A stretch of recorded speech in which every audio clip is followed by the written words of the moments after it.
are all these changes in real estate going to affect you? Wait, you haven't heard about the changes?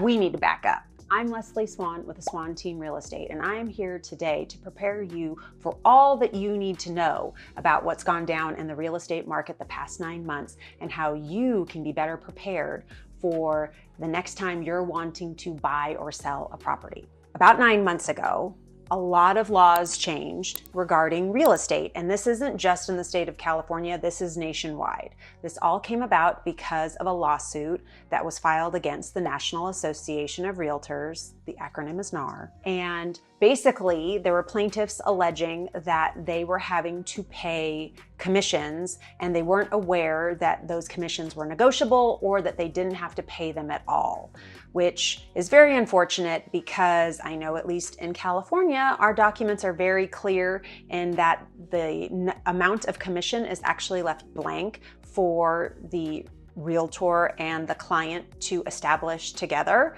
But you never know, I guess, how certain people practice their business. So now here we are with new rules about how the buying and selling process works, and most importantly, who pays the commissions to the professionals that you need and you want to work with so that the transaction goes smoothly and you ultimately get the house you want or sell the property that you want to sell for the best price and at the best terms. Let's talk about what the process used to be like. The process used to be that a realtor would go to a seller or a homeowner, have a meeting with them, and if they gelled, they worked well together, and the seller decided to work with that realtor, they would sign a listing agreement. And in that listing agreement, they would typically offer, or they would typically determine an amount of commission that would be split between the listing agent's brokerage and the buyer's agent's brokerage. And standard practice, roughly around 5%. So 2.5% would go to the selling agent, for example, or the listing agent, and 2.5% would go to the buying agent. Of course, this always has been and will continue to be negotiable. Has that price been different for different clients? Absolutely. Does the homeowner have the ability to say, I'm only paying you? Absolutely. But some agents were pushing it through to sellers, indicating that no, absolutely not. This is what you have to do. As opposed to saying maybe this is standard practice. They were saying, no, this is what you absolutely have to do. But always know that you, as the homeowner or the seller, it's your property and you make the rules. Yes, you can obviously, and you want to live within the legal guidelines, but everything is negotiable in a real estate transaction. The seller and the listing agent would determine the compensation for the buyer's agent, and it would then be published on the multiple listing service, also known as the MLS, so that then a buyer agent, when they looked at a property online, they could see actually what the commission compensation is for the buyer's agent that represents the buyer who actually ends up closing escrow on the property. This seemed pretty clear and straightforward, but again, unfortunately, there were people that felt like they were duped or misled into feeling like they had to pay for the buyer's representation when in fact they don't. So as a result, this has all been flipped on its head, and now both a listing agent with a seller or a homeowner has to come up with there is a listing agreement where they will just establish what that seller is going to pay the listing agent for commission on the sale of the home. Period, the end, that's it. Over here, the buyer now has to establish a relationship with the realtor and their brokerage, determining exactly what that buyer will compensate the buyer's agent and the buyer's brokerage. What might have been 2.5% from the seller before is now going to be 2.5% from the buyer. Now, of course, the buyer has never had to pay this before. And so a lot of buyers are thinking, What? I don't want to do this. totally understandable, right? And I'm getting some pushback from people too, now that this is all a new rule, that before I even take someone into a property, I have to have them sign a document called a buyer representation brokerage compensation document that indicates I am representing you. This is the percentage price of the sale of the home that you will provide for as a fee of service to our brokerage and the representative for helping you purchase this home. Of course, there is the option to negotiate this as part of the sale of the home, but I know some buyers have definitely been freaked out. They don't like the idea of having to commit to someone, but guess what? This is actually my favorite part about the change in the rule, is that everyone now has to sign this document, because basically someone can't ask me to show them 30 homes and then have their aunt's brother's cousin, who is a realtor and sells one house a year,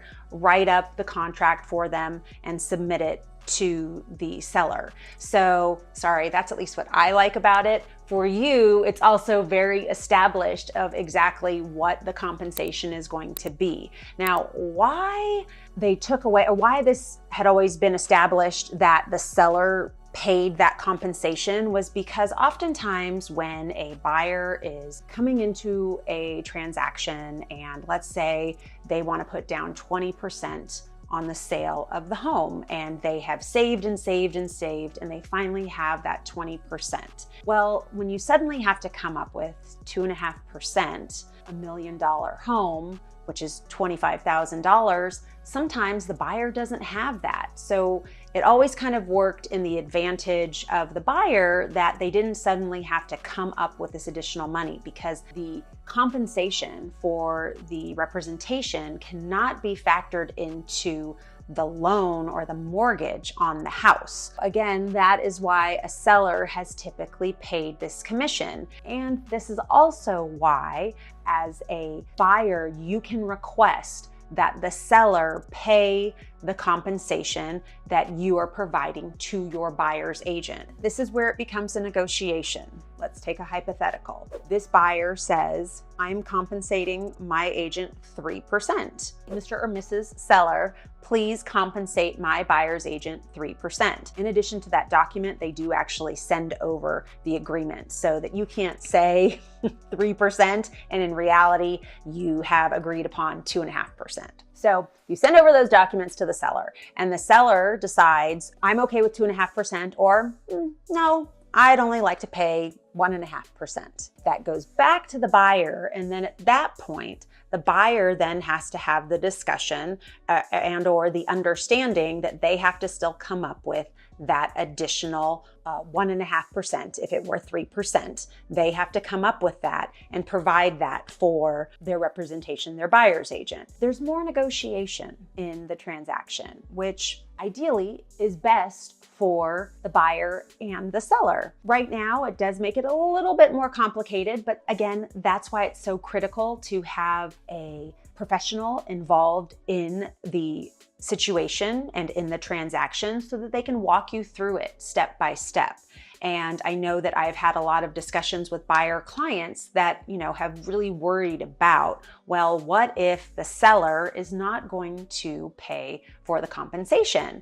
And I have explained, well, let's say again, hypothetically, you are only willing to spend up to $1 million on this property, and you have agreed to pay $25,000 or 2.5% for that $1 million property, and the seller does not agree to pay that. The buyer then has the option of either paying that $25,000 out of their pocket, or they can actually lower their offer. And it behooves a seller to pay this compensation so that the price of the sale doesn't go down. Now, again, this is all something that can be negotiated in counter offers, where essentially the proceeds of the sale of the home go to pay the buyer's agent. But again, this all has to be a negotiation. And I know, at least when I represent a buyer, I know what their ultimate budget is, and we try our best to stick to it and hold firm. And if it doesn't end up being that property, it doesn't end up being that property. But then again, is it the type of property that you don't want to lose for 2.5%? That's always a decision that's entirely up to the individual buyer. So this in general is what is going on in the new landscape of the real estate market. Now, sellers, I know that you're doing a happy dance thinking, yoo-hoo, I don't have to pay for the buyer's compensation. But please, please, please be open to the fact of paying that compensation, because again, that can ultimately net you more in the sale of your home.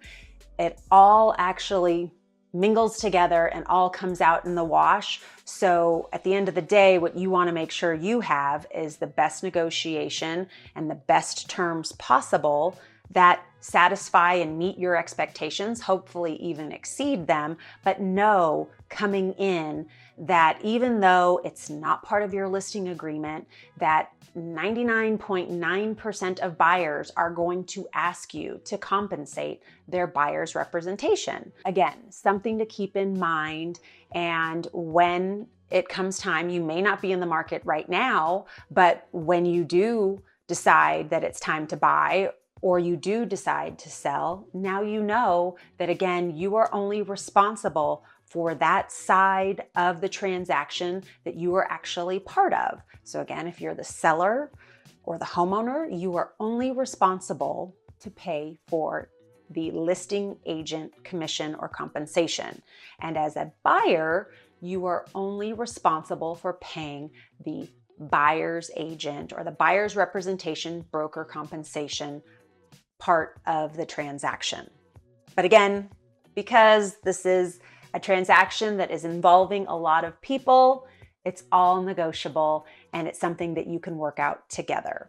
An interesting part of this whole process too is it's actually a really good way to figure out how the rest of the transaction is going to be. If one side isn't willing to give much, you know that as you go further along in the transaction, that side will likely not give up much or really negotiate either. So, it's kind of one of those learning things. But again, that's why you hire a professional to do the negotiating for you, to walk you through the process, to help you understand and figure out a way to come up with the commission if this is your dream home and you don't want to lose it. Now, I'm not saying invent money and make it out of thin air, but we figure out a way to make it happen. For more information on real estate, contact me at 949-444-1601. Please, please, please like this post and subscribe to our page. Of course, if you have any questions, comment below. I'd love to hear what questions you have and any comments that you have as well, what your experience has been through this process so far. And of course, if you have any questions about buying or selling or just real estate in general, I am always here. 949-444-1601. Stay tuned for more helpful videos on real estate in California.